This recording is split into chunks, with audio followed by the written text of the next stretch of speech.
大家好，我是唐浩，今天都好吗？这两天的纽约啊，风强雨骤，气温下降了。不知道您那边的天气怎样呢？秋天的天气多变化，还请大家好好的保重身体。今天呢，我们要继续跟大家聊中共与香港，因为呢，我想从另一个角度来谈一下香港反送中运动很可能会从宏观上，从多个层面带动中共政权走向衰败。怎么说呢？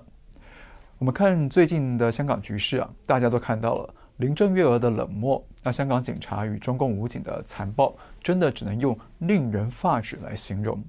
造成这么多人伤亡，却又打死不承认，这让许多香港人相当愤怒，甚至呢，有人气得想跟中共与港府拼命，或者是蓝吵。这种心情呢，完全可以理解，因为忍无可忍了嘛。不过呢，就像我们之前分析过的，中共是故意采取这套激将法，想要逼香港人大规模的暴力反抗，引蛇出洞，然后呢，他们就可以堂而皇之的扣上恐怖主义、暴徒的帽子，实施无差别的镇压，甚至是屠杀，速战速决。到时候呢，连国际社会也很不好介入了。中共就是这样无耻至极的邪恶政权。所以呢，我们之前在节目里提醒大家，不要掉进中共的以暴制暴的陷阱里面。而非常关注香港，前两天呢，还到香港访问的美国重量级参议员克鲁兹，也促请香港人效仿美国的马丁路德金博士，以及呢印度的甘地，要坚守非暴力抗争路线，才能守住香港人的尊严与道德高地，唤醒全球更多人来关注香港。不过也因此，有些香港的朋友在我们网站留言说，这种局面呢，令人悲愤，实在是很难忍耐。或者问说，香港该怎么做才能促使国际社会介入呢？首先我想忍不是退缩，不是挨打，也不是什么都不做，而是用像勇武般的坚强意志呢，但是采取的是相对平和的手法与智慧，来与邪恶政权进行长期的抗争与消耗战。而且呢，从过去3个月的实践中也证明了，高素质的香港市民绝对具有足够的能力与高度的智慧来作战。比方说，前2天有一份警队涉嫌滥权资料的调查报告出炉了。这份报告呢，用正规的学术格式搜集了大量的资料与客观的证据，而且呢，一次推出中英文双语版本，向全世界揭露香港警队涉嫌违法滥权的种种基证。对西方社会来说是非常有力度及可信度的揭露邪恶的炮弹。其次呢，这场作战的时间优势绝对不站在中共那一头。我们最近为什么要分析中国经济？就是因为经济数据呢，透露了中共政权已经出现了生存危机，只是在极力的掩盖，10个锅子8个盖，拼命的东盖西盖。所以呢，李克强前2天也罕见的坦言他说中国国内经济面临多重挑战和困难。当前经济下行压力持续加大，实体经济困难突出。所以呢，北京最近才想跟美国达成一部分的贸易协议，想要美国取消关税，同时呢，大量的采购美国农产品，来尽量拖延经济风险爆发的时间。否则呢，中共不久了就会遭遇到庞大的经济困局与粮食短缺。也因此，中共希望香港问题能够尽快摆平，速战速决，来减少政治麻烦，降低经济的风险。另外呢，其实香港人民的和平理性和非暴力抗争，在每一次的活动的一言一行当中，都其实已经在打击中共，唤醒全球人心，并且呢，促使国际社会更多人愿意介入香港。怎么说呢？因为香港反送中运动正在向世界揭露着4项真相。第一个真相是香港人和平理性抗争的真相。中共官方与媒体呢，通过断章取义的画面与造假或偏颇的新闻内容，来对中国境内与海外宣传反送中是非理性的暴力恐怖行为，而参与群众呢是暴徒。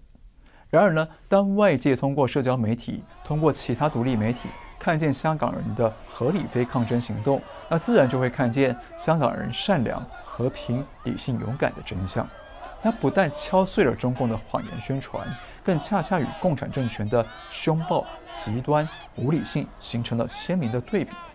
让所有人一看就知道谁是好人，谁是坏人，一切不证自明。那也因此呢，可以唤醒人们内心的人性与善念，去支持好人，反对坏人。所以这也是为什么韩国演员金义盛、美国参议员克鲁兹等人呢，愿意亲自前往香港声援反送中。那其实某种程度来说，他们去到香港，也等于是用自己的名誉、政治生命或者是演艺生命，在为香港市民背书支持。那如果今天香港是以暴制暴的战场，那这些名人还会来吗？而且当香港人越表现得合理非，那中共与港府呢就被反衬得越假恶暴。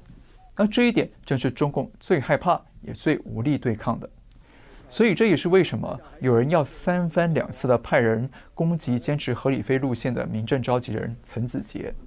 因为合理非是中共的眼中钉、肉中刺。不过呢，陈子杰虽然受伤，却依然理智清醒地呼吁民众不要私了，就是不要用暴力反击，反而呼吁大家呢要把关注的重心聚焦到中共与港府的制度暴力。那陈子杰的高度冷静与坚韧啊，不但令人佩服，也同时无声且有力地反击了中共与港府，能帮助更多人正面理解反送中，认同香港市民的诉求。第二个真相是香港一国两制的真相。反送中运动呢，让全世界聚焦在香港，特别加上这几天的 NBA 事件，自然吸引更多的人关注香港到底发生了什么事。而大量的香港市民呢，日以继夜的在网络上传发英文的影片、英文的文章，正好为世界各国的人们打开了一扇了解香港的窗口，帮助他们了解香港目前一国两制濒临死亡的真相。所以我们看到包括 NBA 火箭队总经理莫雷、美国众议院议长裴洛西等西方精英呢，都主动发声表态，支持香港争取自由与民主，并且呢，快速的通过了香港人权及民主法案。第三个真相是中共暴政的真相。更重要的是，这次香港反送中运动更向外界彻底揭露了中共集权暴政的真相。那至少涵盖了3个方面。第一，欺骗百姓与国际社会。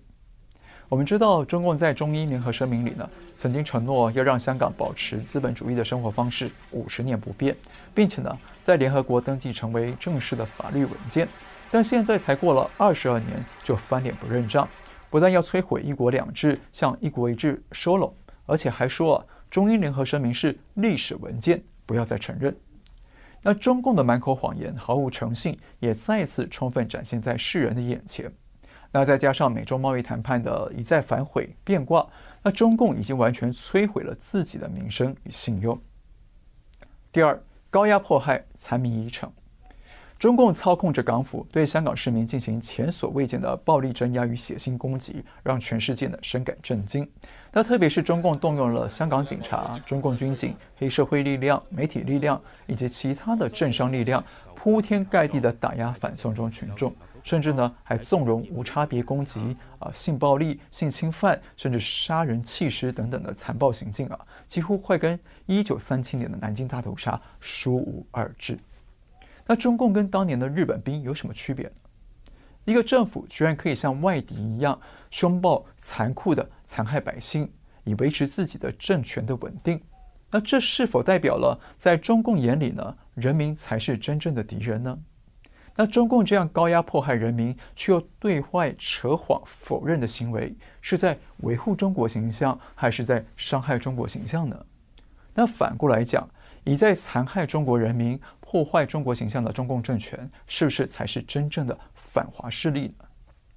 第三，挟钱霸凌、钳制言论，破坏普世价值。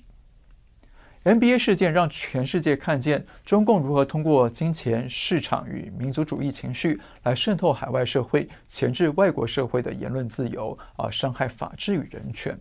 那换句话说，中共正滴水穿石地损毁着国际社会守护的普世价值，也威胁着世界各国的国家安全。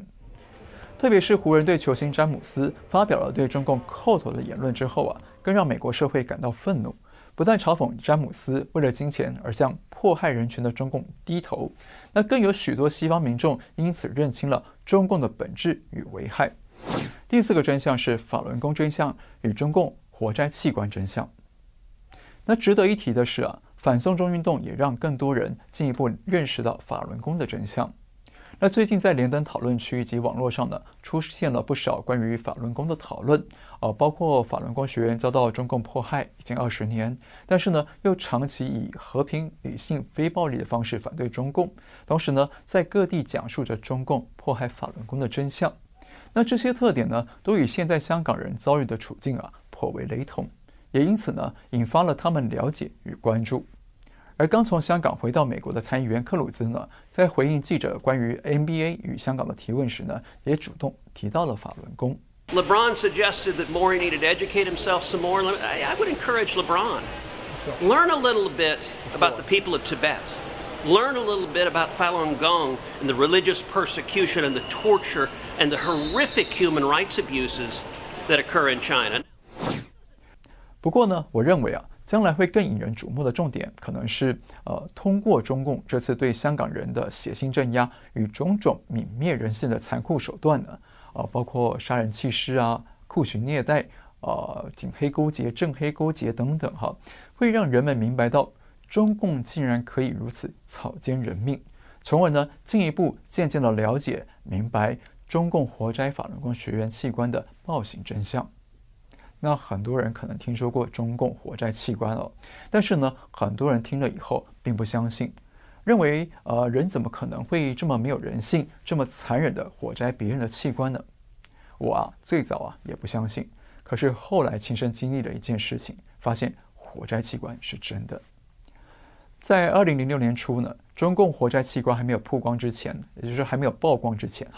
有一位调查中共活摘器官的调查员来找我。他说，他正通过打电话进行化身采访，向中国大陆的沿海医院进行调查，想了解是不是真的有活摘人体器官贩卖给移植病患的现象。那因为我当时是记者嘛，他就希望我帮忙看看，那我就答应了。那时候我真的吓坏了，我亲耳听见了好几个医生都坦白说，他们的医院不但可以很快找到器官供体，而且呢还提供法轮功学员的新鲜器官，肝脏、肾脏都有。记得当时有一次调查员问医院说，你们那里有没有那种练功人的器官，特别是法轮功的？听说他们身体很好，器官比较健康。那时候医生回答说，有，你过来就有，赶紧过来吧。那调查员呢在追问他说，那器官是怎么来的？没有问题吧？那医生就低调的说，这个我不方便回答，你放心，我们有自己的渠道。那类似的对话我听到许多次，实在太震惊了，在脑海里始终挥之不去。我真的没有想到中共会把人体的器官当成汽车零件一样任意的摘取、买卖、交易、移植。那后来呢，通过一些前往大陆移植器官的病患呢，我们更进一步的确认了这些事实与真相。那后来又得知了，台湾有一些知名的医院与医师也涉及了中共的活摘器官产业链。A campaigning group claims that prisoners of conscience in China could still be having their organs removed for transplants, despite official denials from the Chinese state that the practice persists. 那近期来呢，包括英国广播公司 BBC 等国际媒体呢，也已经相继调查报道中共活摘器官的黑幕。所以我认为过去人们不相信中共活摘器官呢，是因为很多人还没有真正见到中共的泯灭人性与残暴。那现在呢，通过香港反送中的一连串暴行、酷刑，以及离奇的自杀案件与浮尸案件，可能会一步步的让人们认识、明白中共政权的反人类特性。那最终呢，进一步明白活摘器官的暴行真相。那活摘器官已经被中共掩盖了许多年。那一旦这个暴行与产业链的真相被揭开之后，势必会对中国乃至全世界带来震惊与冲击，也势必动摇中共政权的生存与正当性。所以总结来说，香港反送中呢，正在向全世界一步步的揭露4大真相。那这些真相呢，让全世界越来越看清中共对人类的危害与威胁，也一步步的加速中共的衰败，加速中共的垮台。那今天就先聊到这里。如果你喜欢我们的节目，请记得订阅、留言、按赞，跟你的亲朋好友分享。那订阅我们的频道之后呢，请记得打开旁边的小铃铛，这样呢，当我们有新的节目出来，你才会收到通知。我们下次再见。